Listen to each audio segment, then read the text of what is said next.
आज हमारे पास जो सोर्स हैं वे भारत के इतिहास के एक ऐसे दौर की कहानी बताते हैं जब सब कुछ दांव पर लगा था। 1920 और 30 का दशक। हाँ, ये वो दौर था जब भारत नाम का एक आइडिया, एक विचार शक्ल ले रहा था। बिल्कुल। और आज हमारी कोशिश यही समझने की है कि इतना बड़ा, इतना विविध देश खुद को एक राष्ट्र की तरह देखने कैसे लगा। और ये सवाल जरूरी इसलिए है क्योंकि ये कोई सीधी सादी कहानी है नहीं। सोर्स यही बताते हैं कि अंग्रेजों के खिलाफ गुस्सा तो था, पर उस गुस्से ने जो एकता पैदा की वो बहुत नाजुक थी। सही बात है।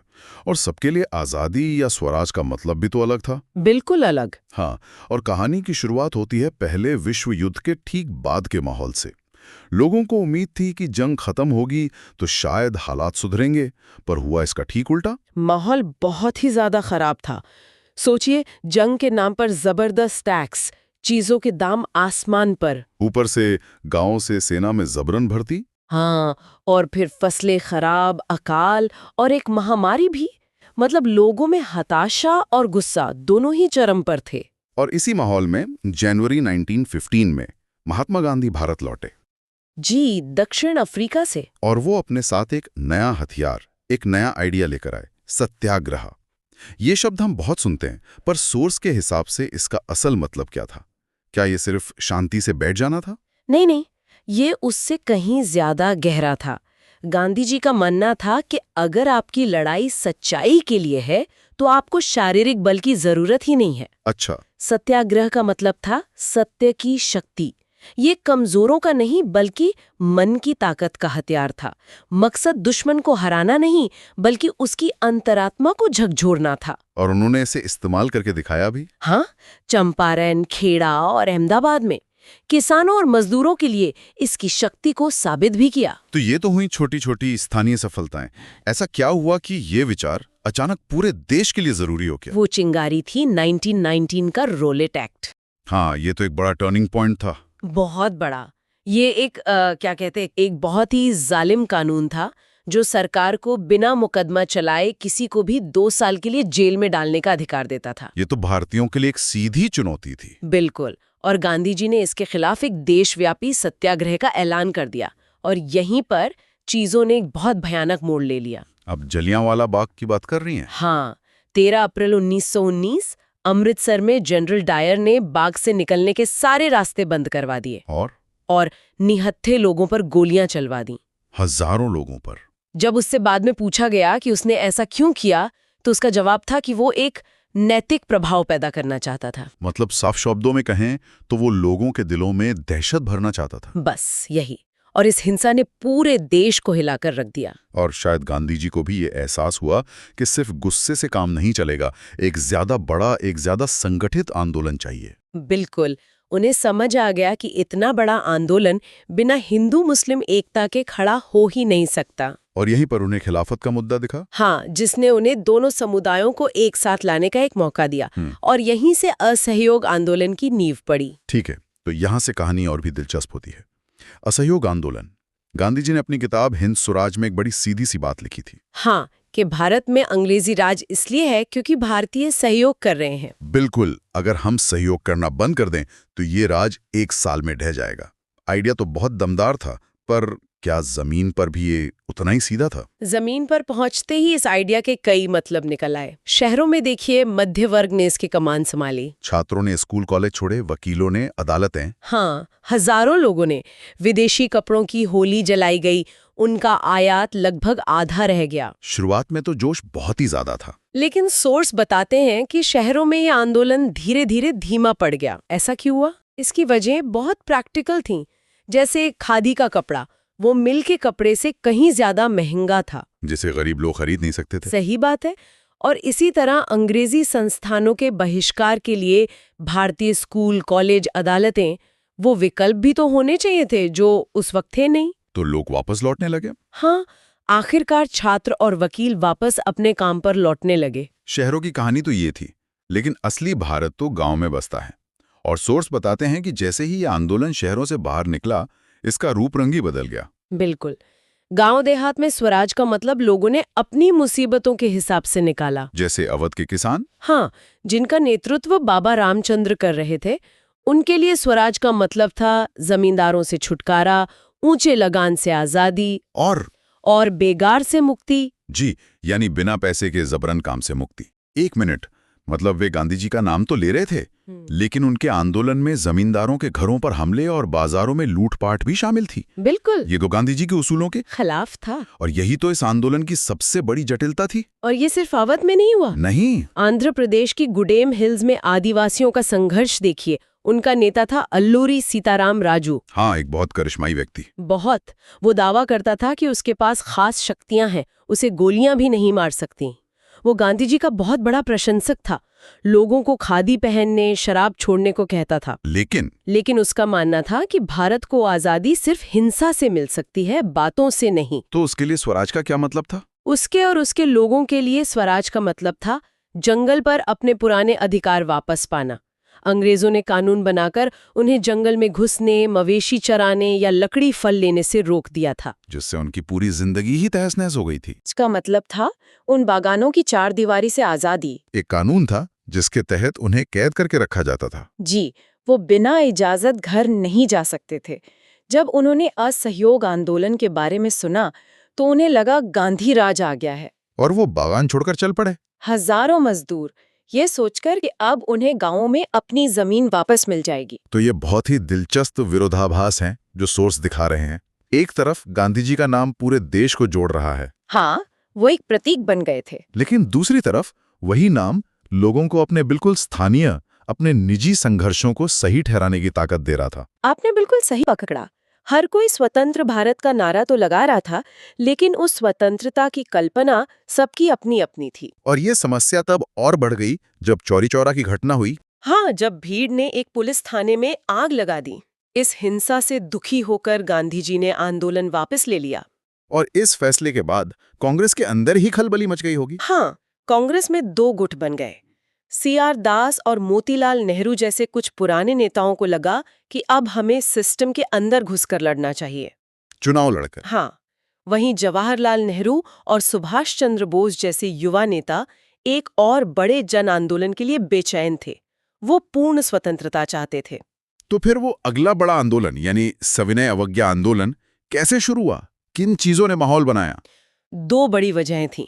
पहली, दुनिया भर में आई आर्थिक मंदी, जिसकी सबसे बुरी मार भारत के किसानों पर पड़ी। बिल्कुल, उनकी फसलें बिक नहीं रही थीं और सरकार लगान कम करने को तैयार नहीं थी।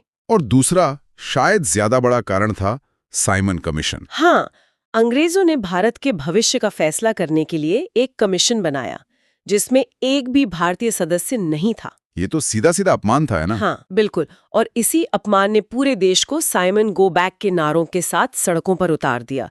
इसी गुस्से के माहौल में 1929 में कांग्रेस ने पूर्ण स्वराज का लक्ष्य तय किया। लेकिन ये पूर्ण स्वराज का आइडिया तो बहुत बड़ा और अमूर्त था। इसे आम आदमी की जिंदगी से कैसे जोड़ा जाता? और यहीं पर गांधी जी को नमक में एक शक्तिशाली प्रतीक दिखा। हाँ, नमक को चुनना एक मास्टर स्ट्रोक था। बिल्कुल, नमक एक ऐसी चीज थी जिसे अमीर, गरीब, हिंदू, मुसलमान हर कोई इस्तेमाल करता था, और उस पर सरकार का टैक्स वो अंग्रेजी राज के जुल्म का सबसे सीधा सबूत था। तो उन्होंने दांडी यात्रा शुरू की। हाँ, अपनी मशहूर दांडी यात्रा 240 मील पैदल, रास्ते में हजारों लोग जुड़ते गए और आखिर में समुद्र किनारे पहुंचकर उन्होंने खुद नमक बनाकर कानून तोड़ा। और ये असहयोग से एक कदम आगे था। जी हाँ। अब सिर्फ सहयोग न करने की बात नहीं थी, बल्कि सीधे सीधे अंग्रेजी कानूनों को चुनौती देने और तोड़ने की बात थी। बिल्कुल, ये एक बुलावा था कि अब चुप नहीं बैठना है, अब नियमों को तोड़ना है, और पूरे देश में ऐसा ही हुआ। लोगों ने नमक बनाया, विदेशी कपड़ों का बहिष्कार किया, शराब की दुकानों पर धरने दिए, किसानों ने लगान देने से मना कर दिया, और कई जगहों पर लोगों ने जंगल के कानूनों को भी तोड़ा। यह आंदोलन बहुत बड़ा था, पर सोर्स ये भी साफ करते हैं कि इसमें सब लोग एक ही वजह से शामिल नहीं थे, और कई बार उनके हित आपस में टकरा भी रहे थे। हाँ, और इन दरारों को समझना बहुत जरूरी है। जैसे गुजरात के अमीर किसान पाटीदार या उत्तर प्रदेश के जाट, वो आंदोलन में क्यों थे? उनका मुद्दा सीधा था, लगान बहुत ज्यादा था, तो जब 1931 में गांधी जी ने आंदोलन रोका और लगान कम नहीं हुआ तो उन्हें बहुत निराशा हुई। उनका भरोसा टूट गया। हाँ, और जब 1932 में आंदोलन दोबारा शुरू हुआ तो उनमें से कई ने हिस्सा लेने से ही मना कर दिया। और व्यापारी वर्ग का क्या? उन्होंने तो शुरुआत में पैसे से भी मदद की थी। उनका कारोबार ठप हो रहा था और उन्हें अस्थिरता से डर लग रहा था। हाँ, और साथ ही उन्हें कांग्रेस के अंदर जवाहरलाल नेहरू जैसे युवा नेताओं के समाजवादी विचारों से भी डर था। उन्हें लगा कि कहीं एक क्रांति ना हो जाए जो उनकी संपत्ति के लिए ही खतरा बन जाए। लेकिन यहाँ एक बहुत जरूरी सवाल उठता है, समाज के सबसे दबे कुचले तबके यानी दलितों की भागीदारी का। इस आंदोलन को लेकर उनका क्या नजरिया था? ये एक बहुत ही जटिल और भावनात्मक मुद्दा था। Doctor B.R. अम्बेडकर का मानना था कि दलितों को पहले सामाजिक बराबरी चाहिए। उनके हिसाब से सिर्फ राजनीतिक आजादी से उनकी स्थिति नहीं बदलने वाली थी। नहीं, इसलिए वो दलितों के लिए अलग चुनावी सीटों की यानी सेपरेट इलेक्टोरेट की मांग कर रहे थे ताकि वे अपने नेता खुद चुन सकें। और गांधी जी इसके सख्त खिलाफ थे। क्यों? यहाँ दो बड़े नेताओं के विजन का टकराव हुआ। अम्बेडकर का मानना था कि राजनीतिक शक्ति के बिना सामाजिक बराबरी असंभव है। वहीं गांधी जी को डर था कि ये चीज हिंदू समाज को हमेशा के लिए बांट देगी और दलितों का समाज में घुलना मिलना और मुश्किल हो जाएगा। हाँ, जब अंग्रेजों ने अम्बेडकर की मांग मान ली तो गांधी जी ने जेल में ही आमरण अनशन शुरू कर दिया। जाहिर है पूरे देश पर जबरदस्त दबाव बन गया होगा। बहुत ज्यादा।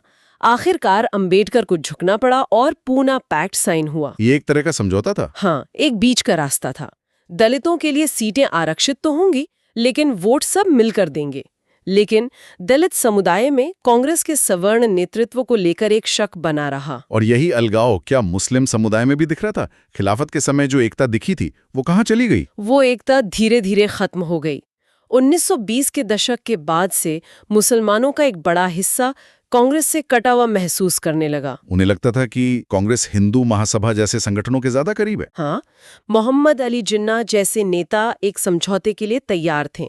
उनकी मांग थी कि मुसलमानों को केंद्रीय असेंबली में आरक्षण मिले और मुस्लिम बहुल प्रांतों में आबादी के हिसाब से प्रतिनिधित्व। जी, लेकिन ये बातचीत टूट गई और दोनों समुदायों के बीच शक और भरोसे की कमी का माहौल और गहरा हो गया। तो अगर समाज में इतनी दरारें थीं, अमीर गरीब, किसान व्यापारी, हिंदू मुसलमान, सवर्ण दलित, तो फिर ये एक देश वाली फीलिंग आई कहाँ से?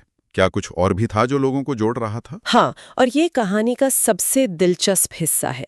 ये एकता सिर्फ राजनीतिक संघर्ष से नहीं आई, बल्कि सांस्कृतिक स्तर पर भी एक राष्ट्र को गढ़ने की कोशिश हो रही थी। जैसे कि भारत माता की तस्वीर। बिल्कुल, राष्ट्र को एक व्यक्ति के रूप में, एक माँ की छवि में देखना, इससे लोगों में एक भावनात्मक जुड़ाव पैदा हुआ।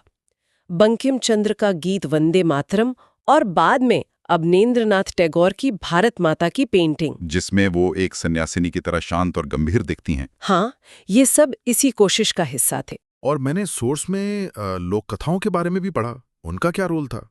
राष्ट्रवादियों को लगा कि भारत की असली आत्मा उसके लोकगीतों और लोक कथाओं में बसती है, जिसे अंग्रेजी शिक्षा ने दबा दिया है। तो उन्होंने गांव-गांव घूमकर इन कहानियों को इकट्ठा करना शुरू किया। मकसद था एक ऐसे गौरवशाली अतीत को सामने लाना जो सबका साझा हो। हाँ, और जो ये दिखाए कि हमारी संस्कृति कितनी महान थी। मतलब एक तरह से इतिहास को दोबारा लिखा जा रहा था ताकि लोगों में आत्मसम्मान पैदा हो। हाँ, ये बताया जा रहा था कि भारत का अतीत शानदार था। कला, विज्ञान, गणित में हम दुनिया में सबसे आगे थे। ये जो आज हमारी बुरी हालत है, ये अंग्रेजों की वजह से है। इस सोच ने लोगों में गौरव की भावना भरी। तिरंगे झंडे जैसे प्रतीकों ने भी यही काम किया होगा। बिल्कुल, झंडा धीरे धीरे विकसित हुआ और वो अंग्रेजों के खिलाफ विद्रोह का सबसे बड़ा निशान बन गया। लेकिन यहाँ भी एक पेच था। हाँ, सोर्स इशारा करते हैं कि जब ये प्रतीक, चाहे वो भारत माता की देवी वाली छवि हो या प्राचीन भारत का गौरवगान, ज्यादातर हिंदू परंपराओं से लिए गए, तो दूसरे धर्मों के लोग इनसे उतना जुड़ाव महसूस नहीं कर पाए। और ये एक बहुत बड़ी चुनौती थी। हाँ, इन कोशिशों ने एकता तो बनाई, लेकिन अनजाने में कुछ लोगों को अलग थलग भी कर दिया। इससे एक बात साफ हो जाती है, यूनिटी बनाना बहुत मुश्किल काम था। वो आसानी से नहीं मिली। वो एक लगातार चलने वाला संघर्ष था। तो इस पूरी बातचीत के बाद एक बात साफ है, भारत का स्वतंत्रता संग्राम कोई एक सीधी लाइन में चलने वाली कहानी नहीं है। ये अलग अलग उम्मीदों, सपनों और शिकायतों का एक उलझा हुआ जाल था। हाँ, और गांधी और कांग्रेस की कोशिश थी कि इन सभी धागों को एक साथ बुनकर एक चादर बनाई जाए। लेकिन ये धागे बार बार उलझते और टूटते रहे। मुख्य बात यही है कि एक ऐसा देश बन रहा था जिसकी कई आवाजें थीं। ये लड़ाई सिर्फ अंग्रेजों से आज़ादी की नहीं थी, बल्कि ये भी तय करने की थी कि आज़ाद भारत खुद कैसा देश बनेगा। ये एक बाहरी लड़ाई के साथ साथ एक अंदरूनी बातचीत भी थी। बिल्कुल। और यहीं पर हमारे लिए सोचने वाली बात यह है, सोर्स बताते हैं कि एक साझा दुश्मन के खिलाफ एकता बनाना फिर भी मुमकिन था।